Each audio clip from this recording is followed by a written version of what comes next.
Friends, তো বন্ধুরা প্রায় সময় দেখা যায় যে আমরা আমাদের অ্যাপল আইডিটা অনেক দিন ধরে সাইন ইন করি না, যার কারণে আমরা অ্যাপল আইডির পাসওয়ার্ডটা ভুলে যাই। এখন কথা হলো, যদি পাসওয়ার্ড ভুলে যাই তাহলে কিভাবে অ্যাপল আইডির পাসওয়ার্ডটা আমরা রিকভার করতে পারবো। তো বন্ধুরা, আজকে আমি যে স্টেপটা দেখাবো ঠিক আমার সাথে ওই স্টেপগুলো অনুসরণ যদি করেন তাহলে আপনারা অতি সহজে পাসওয়ার্ডটা রিকভার করতে পারবেন। চলুন আজকের ভিডিওতে আমি অ্যাপল আইডির পাসওয়ার্ড রিকভার করার টেকনিক আপনাদেরকে আমি সম্পূর্ণ দেখাবো।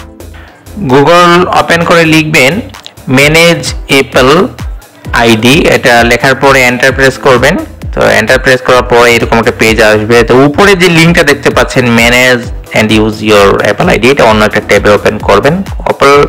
ওপেন করার পর স্ক্রল করে নিচে যাবেন ম্যানেজ ইওর অ্যাপল আইডিতে, যে চেঞ্জ ইওর পাসওয়ার্ড এখানে আপনারা ক্লিক করবেন। ক্লিক করার পর এরকম একটা পেজ ওপেন হবে। দেন এটাকেও স্ক্রল করে আমরা ধীরে ধীরে স্ক্রল করে নিচে গিয়েই যে দেখতে পাচ্ছেন ফরগেট ইওর পাসওয়ার্ড নাম্বার 3-এ, তো এখানে ক্লিক করতে হবে। তো এখানে ক্লিক করার পর একটা পেজ ওপেন হবে, এরকম একটা পেজ আসবে। দেন এটাকে স্ক্রল করে নিচে গিয়ে একেবারে একটু নিচে যে reset your Apple ID password এখানকার লিংক আছে, এই লিংকে আপনারা ক্লিক করবেন। ঠিক আমি যেরকম দেখাচ্ছি বন্ধুরা, আপনারা ঠিক এইভাবেই যাবেন, না হলে প্রবলেম হবে। কিন্তু রিসেট ইওর পাসওয়ার্ড এরকম পেজ আসলো। এখন এখানে আপনাকে বলছে আপনার ইমেল অথবা ফোন নাম্বার, তো আমাদের মেল অ্যাড্রেস দিলাম। এখানে ক্যাপচাটা ঠিক মতো এন্ট্রি করার পর এখানে জাস্ট শুধু কন্টিনিউতে ক্লিক করবেন। কন্টিনিউতে ক্লিক করার পর আপনার ফোনে একটা ফোন নাম্বার দিতে হবে। এখানে আপনার কনফার্ম করতে হবে ফোন নাম্বারটা। এখানে দুই ডিজিট দিয়েছে।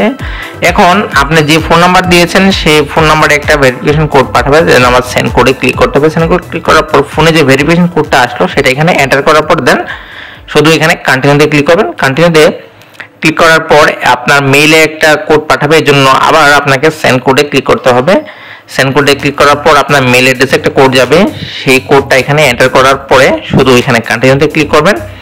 কন্টিনিউতে ক্লিক করার পর একটা পেজ আসবে। এখন আপনাকে এখানে নিউ পাসওয়ার্ড দিতে হবে, এরপর কনফার্ম পাসওয়ার্ড। অবশ্যই দুটোটা কিন্তু একই রকম পাসওয়ার্ড হতে হবে। এখানে 8 ক্যারেক্টার সর্বনিম্ন, আপার লোয়ার, এরপর একটা নাম্বার ইত্যাদি দিয়ে পাসওয়ার্ড এখানে দিবেন।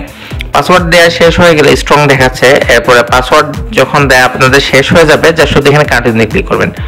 তো কন্টিনিউতে ক্লিক করার পর দেখুন আমাদের পাসওয়ার্ডটা কিন্তু এতটা স্ট্রং না। এখানে বলছে যে ডিফারেন্স টাইপের পাসওয়ার্ড দেওয়ার জন্য। তো পাসওয়ার্ডটা আমি আবার দিয়ে শুধু কন্টিনিউতে ক্লিক করলাম। আপনারা আপনাদের পছন্দের পাসওয়ার্ড দিবেন। বাস আমাদের পাসওয়ার্ডটা এখানে রিসেট হয়ে গেল। তো যদি ভিডিওটা ভালো লাগে লাইক করবেন, কমেন্ট করবেন, শেয়ার করবেন, আর বিশেষ করে সাবস্ক্রাইব করবেন। সবাই ভালো থাকুন, সুস্থ থাকুন কামনা করে বিদায় দিলাম।